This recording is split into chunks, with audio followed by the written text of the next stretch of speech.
Mantan Presiden Amerika Serikat Donald Trump menghadapi dakwaan tindak pidana di Pengadilan Manhattan, New York. Donald Trump memenuhi panggilan pengadilan pada Selasa 4 April waktu New York. Dan untuk mengetahui butir tuntutan jaksa kepada Trump dan situasi terkini, kita sudah terhubung dengan jurnalis VOA Randy Wicaksana yang berada di sekitar Pengadilan Manhattan di New York. Selamat pagi, Randy. Bagaimana jalannya proses pengadilan hari ini? Selamat sore waktu New York, Anggi dan juga pemirsa Metro TV. Proses sidang sudah berjalan selama kurang lebih tidak sampai 1 jam dan sudah selesai pada pukul 3 sore atau sekitar 3 jam waktu New York lalu, karena waktu proses peradilan dijadwalkan pada pukul 2.15 waktu New York, dan Presiden AS Donald Trump tiba lebih awal sekitar pukul 3 dan sudah meninggalkan tempat sekitar pukul 3 sore dan langsung bertolak menuju kediamannya di Mar-a-Lago, Florida, dan dijadwalkan nanti malam pukul 8 waktu Amerika Serikat waktu Florida dia akan berbicara dan memberikan pernyataan depan publik mengenai proses dakwaan pada hari ini. Proses peradilan pendakwaannya sangat singkat, walaupun masa yang berkumpul untuk melakukan demonstrasi sudah berkumpul sejak pagi hari dan bahkan awak media sudah menyiapkan tempat mereka dari malam tadi. Untuk proses yang sangat singkat sekali karena ini menjadi salah satu fenomena atau peristiwa yang tidak terduga, unprecedented event kalau misalnya dari sini bilangnya. Karena ini menjadi salah satu hal yang bersejarah juga karena belum pernah ada sejarahnya seorang mantan Presiden Amerika Serikat menyandang status terdakwa di hukum peradilan Amerika Serikat. Meski demikian, ada beberapa perlakuan yang bisa dikatakan istimewa atau ada pengecualian karena status Donald Trump yang bukan seorang mantan presiden, bukan seorang sipil biasa ya. Jadi proses-proses atau prosedur yang biasanya dikenakan kepada seorang sipil ketika masuk menjadi seorang terdakwa seperti diborgol ataupun pengambilan foto mugshot tidak diberlakukan kepada Trump. Tidak diborgol karena ya kita ketahui sendiri seorang mantan presiden Amerika Serikat mempunyai fasilitas seperti Secret Service yang selalu melekat kepadanya 24 jam selama seminggu, sehingga alasan pemborgolan yang sejatinya dilakukan untuk mencegah seorang terdakwa lari dirasa sangat minim untuk terjadi.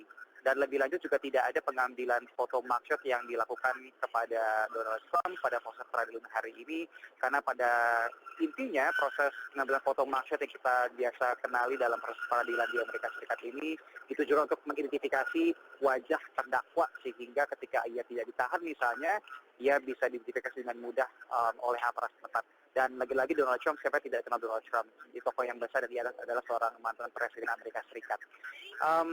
Pada saat proses peradilan, ia hanya diambil proses pengambilan sidik jarinya untuk kemudian lanjut dibacakan butir dakwaan kepada Donald Trump. Ada 34 butir dakwaan yang dibacakan dan Donald Trump menyatakan tidak bersalah atas ke-34 dakwaan tersebut. Andi. Baik, Randy, apa poin atau detail isi dakwaan terhadap Trump ini ya, dan bagaimana pendukung Trump merespon atas dakwaan-dakwaan ini? Kalau misalnya kita bicara soal dakwaan, sebenarnya dari 2 minggu lalu, desas-desus mengenai Donald Trump akan menyandang status terdakwa dalam kasus peradilan di bawah pengadilan Manhattan sudah tercium. Dan sampai akhirnya pekan lalu, grand jury di pengadilan Manhattan mengumumkan bahwa Trump resmi menyerang status terdakwa. Dan ini menjadi sebuah hal yang diantisipasi oleh masyarakat dan membuat gempar Amerika Serikat dan juga dunia. Sampai dengan hari ini akhirnya kita mengetahui secara pasti apa isi butir dakwaan tersebut.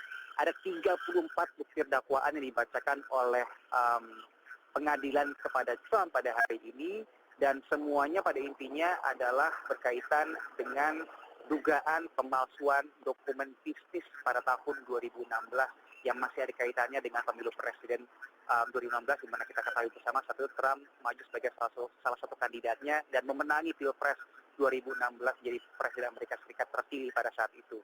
Dan ini juga masih ada kaitannya dengan kasus yang sempat tercium ke publik pada 2015, di mana ada dugaan mantan Presiden AS Donald Trump memiliki hubungan asmara gelap satu malam dengan seorang bintang porno bernama Stormy Daniels, yang lagi-lagi Trump pada hari ini menyatakan tidak pernah terjadi dan dia menolak semua tuduhan tersebut.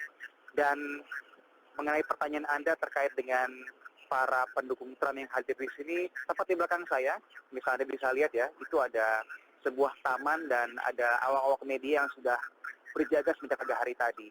Penuh sekali, tidak hanya para pendukung Trump, tapi juga para pendukung para kontra Trump yang mendukung ade dakwaan yang ditujukan kepada Donald Trump.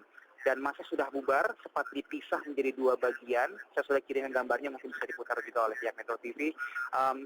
Untuk mencegah adanya bentrokan, pihak NYPD atau kepolisian New York City membuat aksi demonstrasi dibelah menjadi dua kubu yang pro dan juga kubu yang kontra untuk mencegah adanya kericuhan. Meski demikian ada percikan-percikan kericuhan yang kami saksikan terjadi di sini, namun sampai dengan saat ini kami bisa laporkan semua berjalan dengan kondusif dan massa sudah mulai kembali ke tempatnya, rumahnya masing-masing, dan kita masih menunggu pernyataan yang akan disampaikan oleh mantan Presiden Donald Trump dari kediamannya di Florida pada pukul malam waktu Florida nanti.